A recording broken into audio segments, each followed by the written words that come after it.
அவரை வந்து எல்லாரும் கேட்குற கேள்வி, இதுக்கெல்லாம் பணம் எங்கே போவோன்னா, தெளிவாக அவர் தான் சொன்னார், I will cut the roots of the corruption. இன்றைக்கி தமிழ்நாட்டின் நிதியை, தமிழ்நாட்டின் பொருளாதாரத்தை சூறையாடுவது கரப்ஷன் தான்.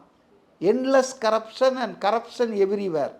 அப்போ அந்த கரப்ஷனுடைய ரூட்டை கட் பண்ணிவிட்டு அவர் சொல்கிறாரு, நான் ஒரு பைசா தொடமாட்டேன், எவனையும் தொட விட மாட்டேன்றார. அந்த கரப்ஷனை தட்டினாலே பாதி செலவு வந்து மிச்சமாகிடுமா உங்களுக்கு? இப்போ உதாரணத்துக்கு அவர் மார்ச் 7 பெண்கள் தினம், சர்வதேச மகளிர் தினத்துக்கு முதல் நாள் மகாபலிபுரத்தில் நினைக்கிறேன், அந்த கூட்டத்தில் பெண்களுக்கான விஷயங்களை சொல்லும்போதே அவர் வந்து சில விஷயங்களை சொன்னார். அதாவது 6 சிலிண்டர் வருஷத்துக்கு ஃப்ரீயாக கொடுப்பேன் அப்படின்னு சொன்னார். 3 சிலிண்டர் இப்போ சந்திரபாபு நாயுடு கொடுத்துட்ருக்கிறாரு.